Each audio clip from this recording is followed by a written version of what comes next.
donc le couvre-feu, 20h30, 5h du matin, 6 communes concernées, je le rappelle, Cayenne, Rémire, Montjoly, Matoury, Macroya, Kourou et Saint-Laurent-du-Maroni. En quoi est-ce efficace ? En quoi c'est efficace ? Parce qu'on a déjà testé avant. La première efficacité, c'est de ne pas mettre le département sous cloche complètement. C'était un accord donné par le président de la République, que la Guyane était un peu différent. 76% de la population subit le couvre-feu, alors que théoriquement, n'importe quel département, c'est 100% d'un département. Ça, c'est le premier point, on est entendu. On a les recettes qui fonctionnent. Il est clair que le couvre-feu, je me suis permis de le demander au gouvernement, parce qu'au 31 décembre, la loi s'arrêtait.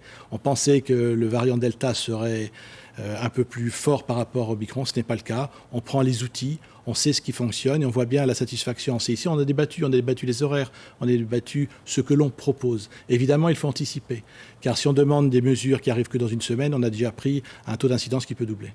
Alors, le Roi Vaval arrive samedi. Quelle forme va prendre le carnaval 2022 ? Alors, les dancing vont ouvrir un jour par semaine, le samedi, jusqu'à quelle heure ? Alors pour les dancing, ça peut choquer. Parce qu'on est dans une urgence sanitaire, de l'autre côté, on parle de carnaval.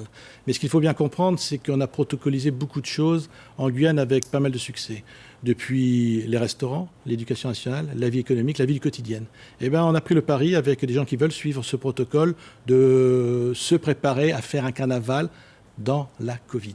Donc c'est un pari qui n'est pas évident. C'est un pari qui va subir un peu la météo du bulletin sanitaire, de dire que si ça se durcit, il faudra évoluer, tout comme on évoluera l'ouverture des écoles, l'ouverture de l'économie, l'ouverture des administrations ou des restaurants. On va danser jusqu'au bout de la nuit, donc ? On dansera jusqu'au bout de la nuit parce que j'ai en face de moi des professionnels qui se sont engagés. On est dans des protocoles sérieux, c'est-à-dire que le but, passe sanitaire, à 100% contrôle. Et jauge de 1400 personnes. Mais en cas de contrôle, quel document dois-je présenter aux forces de l'ordre pour ne pas être verbalisé, puisque je suis hors horaire, je suis dans plein couvre-feu ? Comme un restaurant, actuellement déjà, ces sociétés se sont préparées à vendre des tickets par Internet. Il y aura un QWERTY code d'entrée, de sortie. Les forces de l'ordre sont équipées de lecture de QWERTY code. Et je crois que vu la tenue des personnes qui sortent à ce moment-là, la première des fois, ça sera la première identité. La deuxième sera le QWERTY code que vérifieront évidemment gendarmes et forces de l'ordre. C'est prévu. Le carnaval de rue des dimanches, comment ça va se passer ? Il y aura des vidéos, il y aura des défilés l'après-midi ? Alors il y aura des défilés, on a travaillé avec les comités. Kourou n'a pas souhaité à partir des comités le faire. Saint-Laurent-du-Maroni commence un petit peu à bouger, font des propositions. Cayenne a parfaitement avancé, mais tout ceci était préparé depuis septembre dans les communes. À partir de mi-novembre, on a imaginé qu'on pourrait peut-être, on était encore sur le virus Delta, là on est sur Omicron, mais on pense pouvoir faire quelque chose à minima. Organisé, protocolisé, en accord réciproque, en synchronisation. C'est-à-dire une activité aérienne dehors, c'est un plus. Une activité où les gens savent défiler, puisqu'il y a un défilé, organisé comme tel, ne pas se toucher, ne pas se rencontrer, c'est contraignant, c'est gênant, mais les gens ont parfaitement compris que ce patrimoine culturel immatériel, qui est inscrit au patrimoine français depuis 2017, il faut le conserver. Ne serait-ce que la répétition, ça veut dire que ce patrimoine est en train de vivre. Il y aura la restitution, on la souhaite la plus longue possible, et les gens l'ont parfaitement compris. Pas de vidéo trop risquée ? Il n'y aura pas de vidéo parce que les comités ne l'ont pas souhaité, ont parfaitement compris. Il y aura une réponse qui sera plutôt verbalisation avec un contrôle. Il y aura un arrêté préfectoral qui va recenser les 16-18 groupes qui parfaitement collent au dispositif avec l'assurance de les restituer, de sauvegarder ce patrimoine, c'est très important. Le reste sera traité classique, borderline, action de police. Alors, les soirées privées, monsieur le préfet, comment vous allez gérer ce phénomène qui s'annonce déjà ? Alors, combien de personnes on peut recevoir à la maison ? Comment on peut s'organiser ? On travaille actuellement sur la lutte contre l'informel. Le formel, c'est de préparer avec les sociétés quelque chose qui va fonctionner avec des professionnels. L'informel, où les gens pensent tiroir-caisse, très très loin de la notion de l'autre, de soi-même, et déjà. Ça, en lutte, on trouve des nouvelles mesures. Il va y avoir dans l'arrêté préfectoral que je vais signer prochainement le suivi des matériels sonos qui passent d'une zone à l'autre. Ça, il sera verbalisé. On travaille avec le procureur afin d'avoir un cadre légal. Ensuite, il y a un trou qui s'adresse en fait à la citoyenneté des gens, c'est à partir de 22h, on ne rentre pas dans une maison privée sans raison.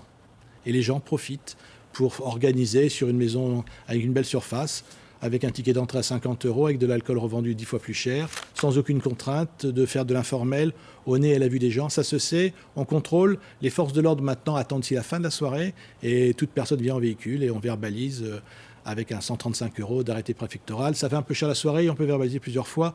Mais maintenant, là encore, avec le travail de la justice, c'est qu'on travaille sur des ERP dits temporaires. Donc, ils ont toutes les contraintes d'un ERP. Donc, comme ce n'est pas rempli, là encore, la note sera un peu salée. Alors, dernière question autour quand même des balles, des dancing. Quand on sait que le variant Omicron est circule très très fortement. Une jauge à 1400 personnes. Est-ce qu'il y a une stratégie derrière? Est-ce que c'est un risque couru de façon volontaire, une immunité collective peut-être? Qu'est-ce qu'il y a derrière ça? Alors, l'immunité collective serait une conséquence. Pour l'instant, la cause, c'est que la jauge à 1400, elle est bien en dessous de ce que peuvent absorber ce type d'endroits, c'est 2200. Donc on travaille à 50-60% de la capacité. Les organisateurs l'ont accepté. Économiquement, ça reste encore un peu viable, parce qu'il y a aussi ces contraintes-là. Ça ne sert à rien de mettre les gens dans une impasse. On promet, chacun tient sa partie. Ça pourra se faire, mais en même temps, on est aussi parti de l'idée qu'il semblerait que les gens allaient à la fête.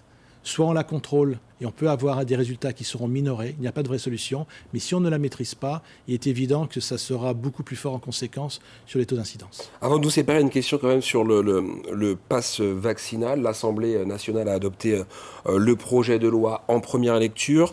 Il a été validé par 214 voix contre 93, 27 abstentions. Il doit être examiné par le Sénat en début de semaine prochaine. On s'y dirige à grands pas.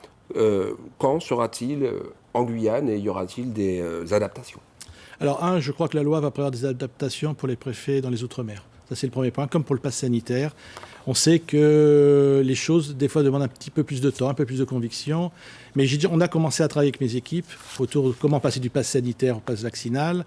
Et on a un très bon retour de l'implantation du pass sanitaire, alors qu'il y avait un peu d'opposition théorique. Et dans la pratique, il fonctionne jusqu'à 97% des restaurants. On a fait un sondage, ça fonctionne. Donc on va tout doucement passer au pass vaccinal et on pense que dès février, on fera la bascule 10-15 jours après, lorsque la loi l'aura rendu obligatoire. Mais est-ce que ça ne risque pas d'être compliqué vu le taux de vaccination en Guyane qui reste quand même assez faible? C'est un des sujets les plus délicats. Il est évident qu'on tangente les 40% de gens vaccinés après 12 ans avec le schéma complet. C'est trop peu.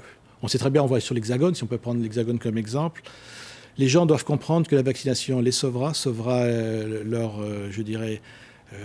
relation sociale. Et on va engager avec les maires une discussion avec la DG de l'ARS de trouver exactement les gens qui sont les plus en souffrance, les plus peut-être cibles de ce Omicron et de leur dire concrètement, essayez de en aller vers vous-même en tant que maire, vers les plus âgés, vers les plus aînés, car ce sont ceux-là qu'il faut sauver. Les 3 derniers décès, c'est des gens qui tangentaient les 100 ans. C'est triste.